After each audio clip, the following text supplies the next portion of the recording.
العلم أشراف مطلوب وطالبه لله أكرام من يمشي على قدمه. العلم نور مبين يستضيء به أهل السعادات والجهال في الظلم. ونعوذ بالله من شرور أنفسنا ومن سيئات أعمالنا، من يهده الله فلا مضل له ومن يضلل فلا هادي له، وأشهد أن لا إله إلا الله وحده لا شريك له، وأشهد أن محمدا عبده ورسوله وبعد. So we'll carry on with the manzuma, the lines of poetry of Sheikh Abdulrahman al-Sa'di rahmatullahi alayhi rahmatul wasi'ah, manzumat al-Qawaa'id al-Fiqhiyyah. We stopped on we stopped at number 18, line number 18. وترجع الأحكام لليقين فلا يزيل شك لليقين، والأصل في مياهنا الطهارة والأرض والثياب والحجارة، والأصل في الأبطاع واللحوم والنفس والأموال للمعصوم، تحريمها حتى يجيء الحل، فافهم هذاك الله ما يمل. والأصل في عاداتنا الإباحة حتى يجيء صارف الإباحة. طيب. We're now going to take the fifth qaida or the fourth qaida from the Qawaa'id al-Kubra. So the Shaykh says, وَتَرْجُعُ الْأَحْكَامُ لِلْيَقِينِ. Rulings are based on certainty, as you can see on the screen. Rulings are based on certainty. فَلَا يُزِيلُ الشَّكُّ لِلْيَقِينِ. So doubt is not removed because of certainty. Doubt is not a removal of certainty. A doubt does not remove certainty. طيب. وَالْأَصْلُ فِي مِيَاهِنَا الطَّهَارَةِ, the default ruling. So after mentioning this general principle, the Shaykh now brings about 6 sub-principles that come under the main one, which is al-aslu fi miyahina at-tahara. The default ruling regarding all of the things that the Shaykh is about to mention is purity. The default ruling regarding our water is purity. The earth, garments that we can wear, stones, all of these are pure. والأصل في الأبضاع, the default ruling for intercourse, واللحوم and meat, واللحوم and meat, and life and wealth that are protected. It is a tahrim. It is that it is impermissible. تحريمها حتى يجيء الحل فافهم هداك ما يمل. هداك الله ما يمل. So it is prohibited, meaning is haram, until an allowance or a reason for it to be halal from an evidence from the Quran or Sunnah comes about. So understand, may Allah guide you what has been dictated to you. So this qa'idah, al-yaqeen la yazulu bishak, is from the 5 major principles. Qawaa'id al-kubra lil-fiqh. Qawaa'id al-kubra lil-fiqh. We've already studied 3 qawaa'id from the Qawaa'id al-kubra. We've already studied 3 qawaa'id from the Qawaa'id al-kubra. The first one being al-umur bimaqasidiha, or al-a'malu bin-niyat. The second one being al-mashaqqatu tajlibu al-taysir. And the third one being la darara wa la dirar. طيب. So this one is al-yaqeen la yazulu bishak. What does yaqeen mean? The word yaqeen means istiqraru shay, for to be certain of something, to be sure of something, for something to be well established and placed. So qararu shay yaqana al-ma'u fil hawdi. So مثلا the water was well placed in the hawd, in the pond, meaning the water is in there and it's well placed and well established. So it's al-yaqeen al-jazim or al-i'tiqad al-jazim, when you're certain of something, a belief of something that does not waver. So when you're completely sure of something, that is the meaning of al-yaqeen. طيب. al-yaqeen la yazulu bishak. الشك is التردد بين النقيضين بلا ترجيح. التردد بين النقيضين بلا ترجيح. يعني لغة in the Arabic language, al-yaqeen is when you're not sure of something. When you're faced with 2 different things or 2 different issues or 2 different issues, but you're not sure which one, or you don't have an inclination to either one of those. You don't have an inclination to either one of those. So you're not sure if it's this or this. طيب. And in the terminology of the usuliyun, it's tasawi at-tarafayn, when which is the same meaning as the linguistical meaning, like in tasawi tarafain, when both sides of the scale are equal in terms of the level of doubt that you have is equal to the other level. So both are doubt. So for example, مثلا, you have a doubt. You're praying salah and you have a doubt whether you prayed 3 or 4. Whether you prayed 3 or 4. When we would study in Kitab, manage Salik in Kitab al-Salah in Bab Sujud al-Sahwi, we talked about when you have a doubt, either you've got a doubt and you're inclining towards a certain number. For example, you're in a doubt whether you prayed 3 or 4, but you're inclining more towards, and you're more certain of you praying 3, or you're more certain of you praying 4. So that is called dhannu rajih. Lakin shak is when you have no idea whether you prayed 3 or 4. So you're in complete doubt over it, and there's no way of you leaning towards either of the two numbers, whether it's 3 or 4. So that is a shak. That is a shak. So there's 3 words that we need to, or well, 4 that we need to understand. I'm writing them on the screen now, and you should also write them, inshallah. Take these notes down. Al-dhann, al-rajih, al-shak, and al-wahm. Right. So the first one, al-yaqeen, is certainty, when you're sure of something. So مثلا, you pray, you're not, you have a doubt, like you're certain you've prayed 3. For a split second, you've had a doubt, is this third one or the fourth one? But you've realized, no, it's the third one because I've done the tashahhud in the last rak'ah, the middle tashahhud, for praying Isha, مثلا. So that is when you're sure of something. Or al-dhannu rajih. And al-dhannu rajih means when you're not 100% sure, but you're about 70, 80, or up to 60% sure, way over 50%.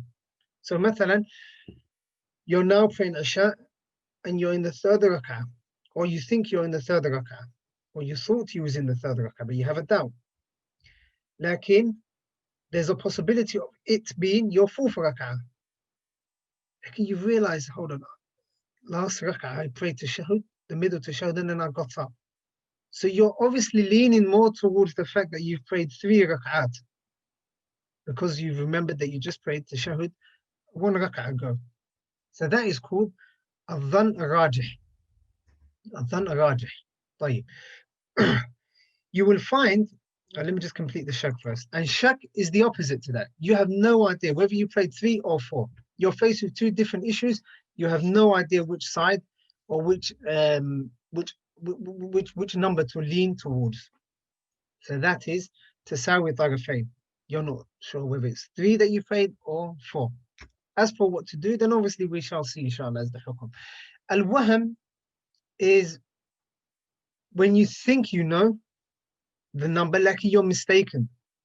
مثلا, you think you've prayed مثلا 3, it's your third one, when in reality it's your second one. So you have a doubt whether it's your third one or your fourth one, when in reality it's your second one.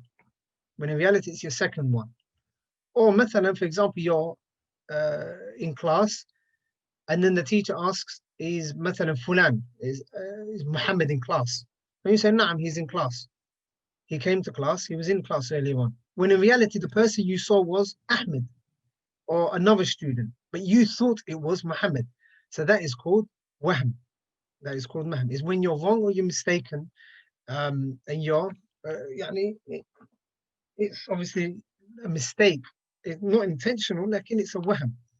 It is a wahm. So these are the 4 kind of levels that the scholars divide the ahkam or thoughts to.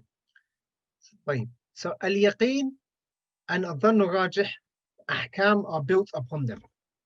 So the ahkam al-shar'iyya, al-fiqhiyyah, they're built upon them.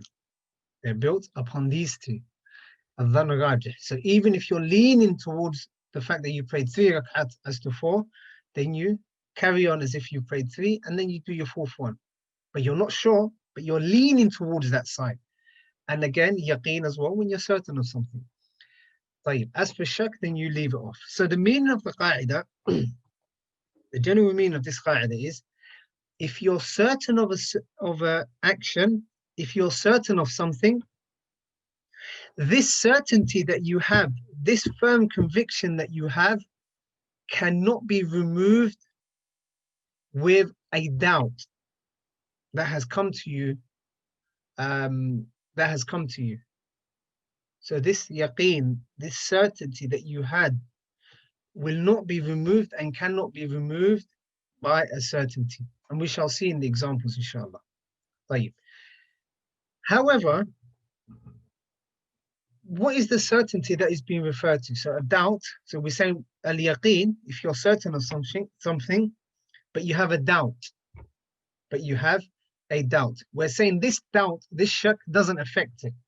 Is this always the case? You can unmute yourselves and answer the question, inshallah. Is this always the case? You should be able to unmute yourselves and answer.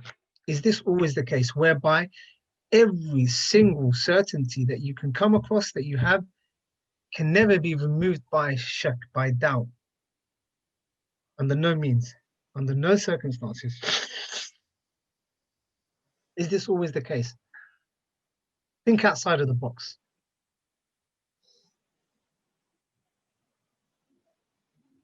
Could it maybe be pertaining to like moon sightings? Moon sightings? Yeah. Think wider, on a wider scale.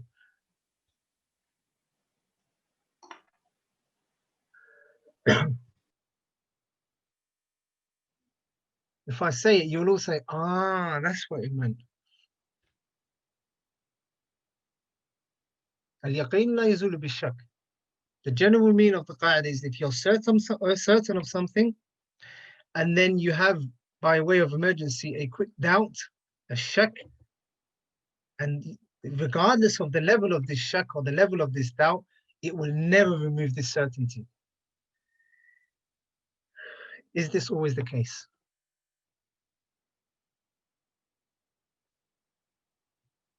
Are you going once?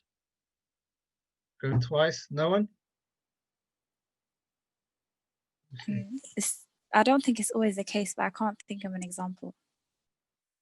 Okay. Could it be capital punishment? Not directly, no. Naam. Luqman, Jazakallah khair. Naam. With issues of Iman, who studied Nawaqid al-Islam here? Who studied Nawaqid al-Islam here? In this class, has anyone studied Nawaqid al-Islam?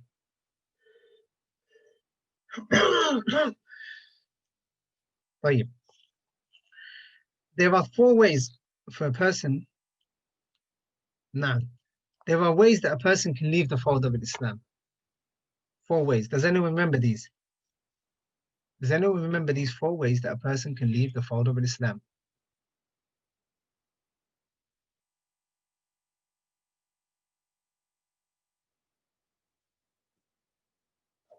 By the way, I do give out marks. There are marks being given out to students who do answer in class.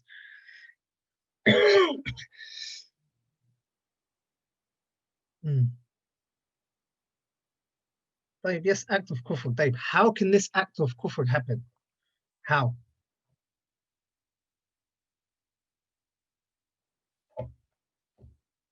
Do you not remember that we said that a person can say a statement of kufr, they can do an act of kufr, or they can have a belief of kufr, but they can also have a doubt, and shak takes them outside of the fold of Islam. Mathalan, a person says La ilaha illa Muhammadan Rasulullah, lakin they have a shak, they have a doubt about the existence of Hayat al-Barzakh, life of the grave, or they have a doubt about the Yawm al-Qiyamah. Does it take place? Will it take place? It won't take place. They have a doubt. Or they have a doubt in the angels. So they believe in Allah and the Messenger sallallahu alaihi wasallam, lakin they have a doubt, a shak, a strong shak in the angels. If this happens, can we say al-yaqinu la yazulu bi-shak?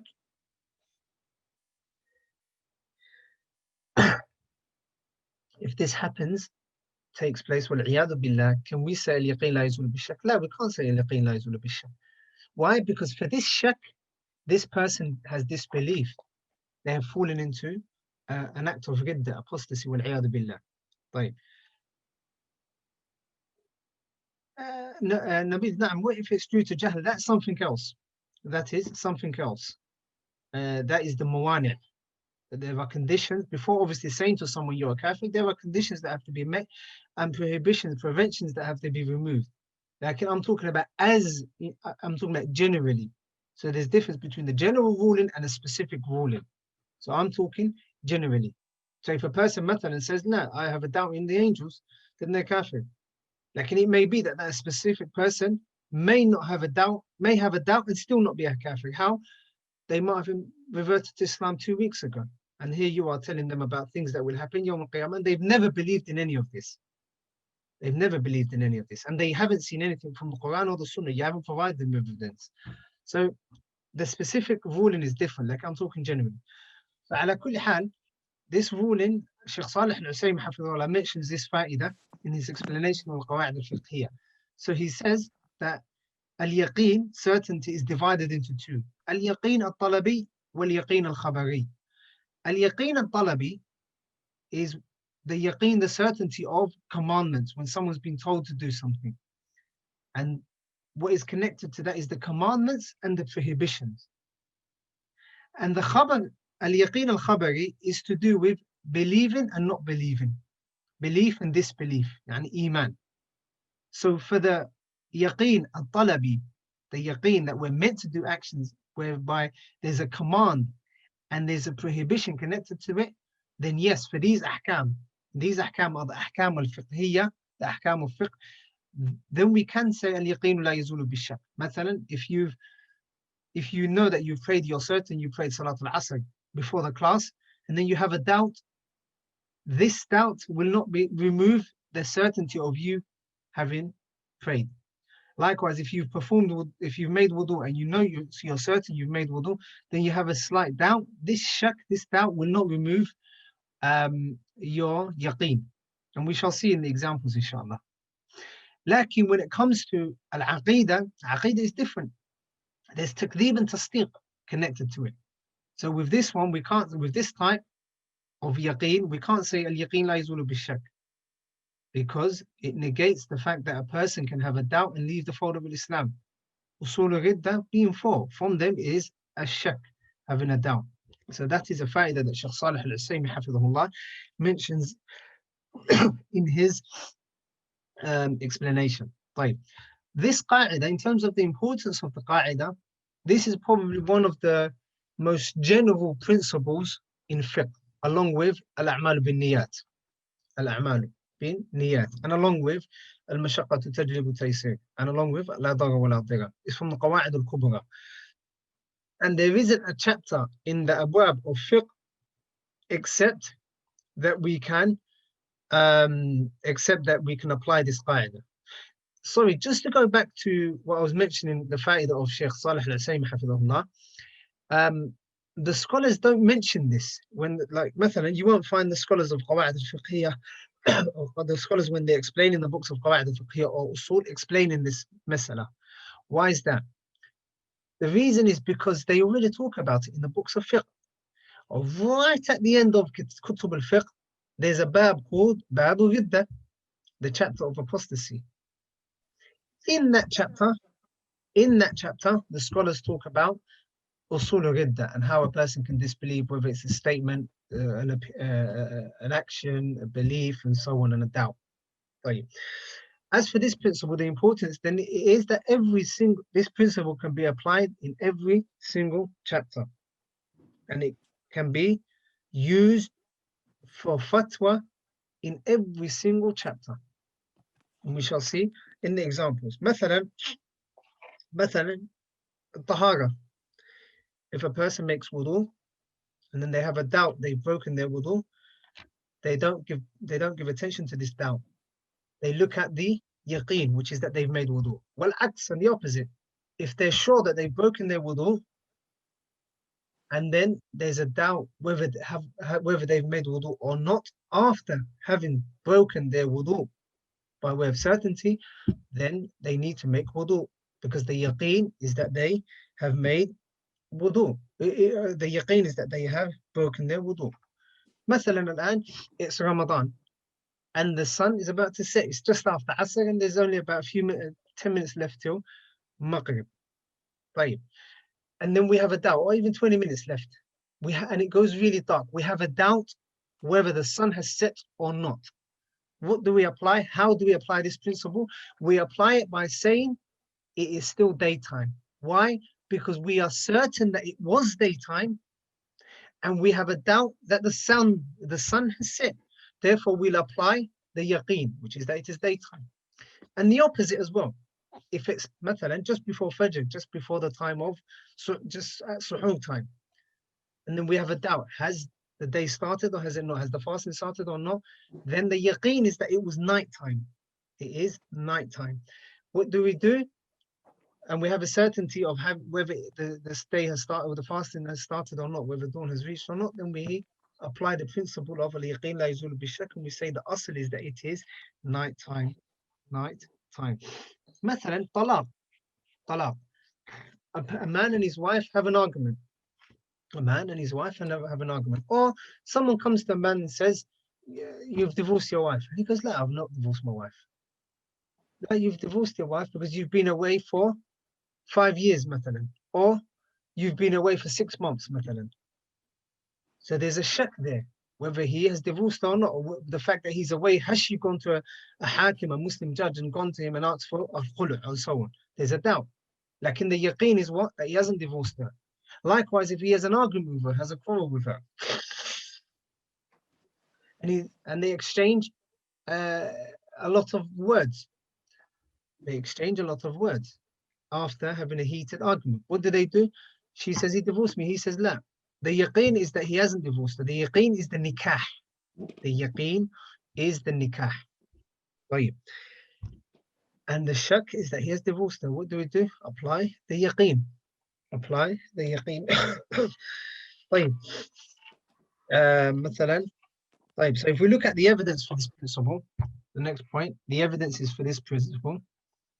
The statement of Allah subhanahu wa ta'ala, وَمَا لَهُمْ بِهِ مِنْ عِلْمٍ إِنْ يَتَّبِعُونَ إِلَّا الظَّنَّ وَإِنَّ الظَّنَّ لَا يُغْنِي مِنَ الْحَقِّ شَيْئًا. In Surah Al-Najm, verse number 28. Verse number 28.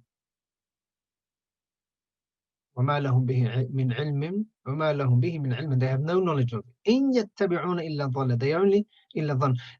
They are only following guesswork. وَإِنَّ الظَّنَّ لَا يُغْنِي مِنَ الْحَقِّ شَيْئًا. And guesswork doesn't affect the certainty and the truth in any way, and doesn't decrease it in any way. Secondly, the hadith of Abdullah ibn Zayd radiallahu anhu, that the Prophet sallallahu alaihi wasallam, Nabi sallallahu alaihi wasallam, شُكِّ إليه أن الرجل يخيل إليه أنه يجد شيئا في صلاته or في الصلاة. So a person is in salah, the Messenger sallallahu alaihi wasallam, someone asked him, a person can be in salah, or a person is in salah, and then he gets a doubt whether he's broken his wudu or not. What should he do? The Messenger sallallahu alaihi wasallam said, لا ينصرف. He should not leave the salah. He should not turn away and leave the salah. حتى يسمع صوتا أو يجد ريحا. حتى, until he hears a sound, أو يجد ريحا, or until he senses a smell. So meaning, the doubt of him breaking his wudu does not remove the certainty of him being on wudu and in the salah. So only certainty can remove certainty. Only certainty can remove certainty. That's why the Messenger sallallahu alaihi wasallam said, "Hatta yasma'a sawtan." Now, if he hears a sound, this is a certainty, and it removes the previous certainty. أو يجد ريحا, or he senses a smell. Then that is a certainty, and it removes the previous certainty. Right. So that is another important hadith from the Messenger sallallahu alaihi wasallam, which is an evidence for this principle. Which is an evidence for this principle. The third one, the third evidence is the hadith of Abu Sa'id radiallahu anhu, in which he said that the Prophet sallallahu alaihi wasallam said, and this is specific to the salah, lakin it's general. إذا شك أحدكم في صلاته, if one of you has a doubt in his salah, فلم يدري كم صلى ثلاثا أم أربعة, and he's not sure how many he has prayed, whether 3 or 4, فليطرح الشك, let him leave off the shak, cast away the doubt, وليبني على ما استيقن, and let him build upon that which he is certain of. That which he is certain of. Rawahu Muslim. And in the previous hadith, the hadith of Abdullah ibn Zayd was narrated by Bukhari and Muslim. طيب. So that's the third evidence for this qaida. The fourth evidence is al-ijma'. Al-ijma'. And many of the Salaf mentioned this ijma'. From them, Al-Qarafi, Imam Al-Qarafi, and Ibn Daqiq al-Eid radiyallahu anhuma wa rahmatullahi alayhima. طيب. So this is the evidence for this principle. Now, there are other principles that come under, other sub-principles that come under this question, this main qaida. So the main qaida being al-yaqinu la yazulu bishak. There are other qawaa'id that come under this main principle. The first one being al-aslu baqa'u ma kan ala ma kan. Al-aslu baqa'u ma kan ala ma kan, which is this one that I've highlighted now. And a rough or loose translation is that the base or the original ruling on all things is based on its original ruling. Based on its original ruling. Or based on permissibility. Okay? What's more accurate is that every ruling is based upon its original ruling, the original ruling that was connected to it. So, مثلا, الآن, if now, الآن, مثلا, we have 5 daily prayers. Well, that's okay. That's bara'at al-dhimma. Right. If a ruling of a certain thing was halal, that hukum of halal stays and it remains until we find the dalil that takes it out of the scope of halal to haram. مثلا, if something was wajib, مثلا as-salah being wajib, it stays wajib. بقاء ما كان, the stain of that which it was, على ما كان, it stays on how it was. So it won't be removed, it won't be changed, that ruling. It will always remain wajib. على ما كان. So in the beginning, if it was wajib, it will always remain wajib unless a different dalil comes. If it was mubah, permissible, then it will remain mubah until a different dalil comes. Right.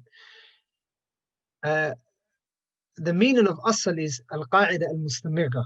Al-qa'ida al-mustamirra التي لا تترك إلا لدليل ينقل عنها. So the asl, when we're talking about asl, it has various meanings in terms of the terminologies of the scholars.